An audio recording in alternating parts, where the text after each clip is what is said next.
일본이 우리나라를 수출 우대 국가 명단 화이트리스트에서 빼는 시행령 개정안을 공포했습니다. 당장 1차 보복 때처럼 우리 경제에 급소를 찌를 추가 규제 품목은 없었지만 아직 안심하긴 이릅니다. 화이트리스트 국가 명단 제외에 따른 파장과 추가 보복 가능성부터 짚어보겠습니다. 김현우 기자, 네. 일본이 우리나라를 그 화이트리스트에서 제외하고 어떻게 규제할 건지를 공식으로 밝혔습니다. 자, 네.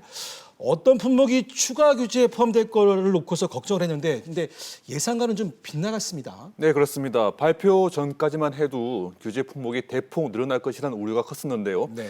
지난 7일 일본 정부가 화이트리스트에서 배제하는 안을 공식적으로 발표했을 때 개별 허가를 받아야 되는 품목은 늘어나지 않았습니다. 네. 현재 상황만 보면 개정안이 시행되는 28일부터 국내 수입이 중단되는 품목은 없습니다. 수출 관리를 잘하는 CP 인증을 받은 일본 기업은 계속 우리나라에 수출을 할 수 있습니다. 네. 일본 정부도 화이트리스트 배제가 경제 보복이 아니라고 강조했습니다. 安全保障の観点から我が国の輸出管理制度を適切に実施する上で必要な運用の見直しであります。日韓関係に影響を与えることを意図したものではなく、 자, 그렇다면 처음에 그 규제한 반도체 관련 소재 그 세 가지 품목 외에는 당장 국내 기업들의 피해는 없다고 봐야 되는 겁니까? 그건 아닙니다. 중소기업은 피해를 입을 것으로 우려됩니다. 네. 중소기업은 CP 인증을 받지 않은 일본 기업과 거래를 하고 있는 것으로 추정되는데 이 CP 인증 여부를 지금 확인할 방법이 없는 것으로 알려졌습니다. 28일이 되면 중소기업 중에서 주요 소재와 부품 수입을 하지 못하는 곳이 나올 것으로 우려됩니다. 자, 그렇군요. 자, 유정훈 기자. 그리고 일본 정부가 그동안 막았던 그 반도체 핵심 소재에 대해서도 1차로 수출을 허가를 했습니다. 네, 화이트리스트 제외안을 공개한 날 EUV 리지스트 수출 허가가 났습니다. 삼성전자 파운드리 부분의 차세대 반도체 제조 공정에 꼭 필요한 소재입니다. 네. 지난달 4일 수출 규제를 시작한 후 거의 한 달 만에 허가 났습니다. 네. 최대 90일이 걸릴 것이란 예상보다는 일찍 나온 겁니다. 일본 정부는 안보 문제가 없다면 수출 허가를 계속 내주겠다는 입장도 밝혔습니다. 알겠습니다. 일본의 행보에 고개가 갸우뚱거려집니다. 자, 김 기자. 네. 그럼 일본이 경제 보복의 공세의 고삐를 늦춘다. 이렇게 봐도 되는 겁니까? 그렇게 보기는 어려운 상황입니다. 네. 우리 경제에 규제를 하겠다는 일본의 정책 기조는 그대로입니다. 네. 화이트리스트 제외 자체가 개별 허가로 수출을 규제할 수 있는 길을 열어둔 겁니다. 또 안보에 위협이 되면 전략 물자가 아니라도 개별 허가를 받도록 하는 캐치홀 제도도 동시에 시행됩니다. 또 지금 3개뿐인 개별 허가 필수 품목을 더 늘리는 것도 검토하고 있다고 외신이 보도했습니다. 추가 보복 위협은 여전히 진행 중입니다. 글로벌 여론이 별로 안 좋기 때문에 약간 확전을 자제하는 모습을 보인 것이고, 그다음은 또 한국의 대응을 보면 이에 대한 효과를 좀 면밀히 분석하고 대응 태세를 해도 늦지 않았다고 판단하는 것 같아요. 자, 그럼 일본이 언제든지 다시 규제 칼을 빼들 수 있다. 이런 소리네요. 그렇습니다. 특히 우려되는 점은 그 언제일지 정확히 예측할 수 없다는 것입니다. 네. 지금 광복절 아니면 이달 말이나 다음 달 초로 예상되는 일본 정부 개각, 천황 즉위식이 있는 10월 22일이 변곡점으로 꼽히는데요. 그래서 우리 경제의 불확실성이 커졌습니다. 세계적인 투자은행 골드만삭스는 일본의 추가 규제 우려로 한국에 대한 민간 투자가 위축될 수 있다고 전망했습니다. 알겠습니다. 그리고 지난 5일과 6일 국내 금융시장이 심하게 유동을 쳤는데요. 자, 유 기자. 네.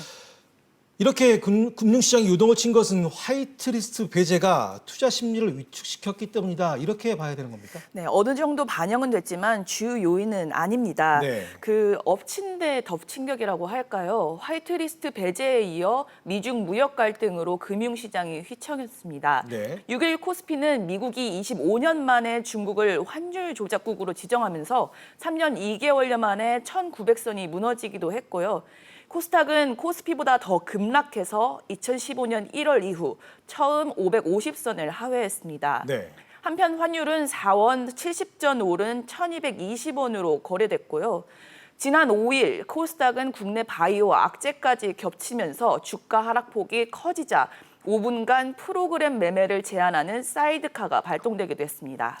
자, 그러니까 미국이 중국을 환율 조작국으로 지정을 하면서 양국이 그 환율 전쟁이 벌어진 것이 금융시장이 요동친 원인이었던 거네요. 네, 그렇습니다. 환율 조작국은 자국의 이익을 위해 인위적으로 외환 시장에 개입하는 나라를 뜻하는데요. 네. 중국은 포치라고 해서 1달러에 7위안이란 심리적인 저지선이 있습니다. 네. 그런데 현지 시간으로 6일 1달러에 7위안을 넘어서자 미국이 중국을 환율 조작국으로 지정한 거죠.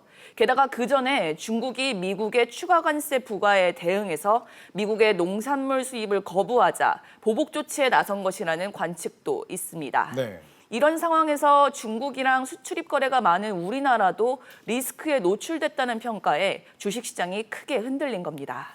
알겠습니다. 앞서도 언급했지만 일본의 자의적인 규제가 가능해졌다는 점에서 우려가 적지 않은데요. 자, 김 기자. 네. 반대로 미중 무역 분쟁으로 일본의 추가 경제 보복 여력이 약해졌다. 이런 분석도 나옵니다. 네, 그렇습니다. 왜냐하면은 미중 무역 분쟁 때문에 엔화 가치가 지금 급등하고 있기 때문입니다. 네.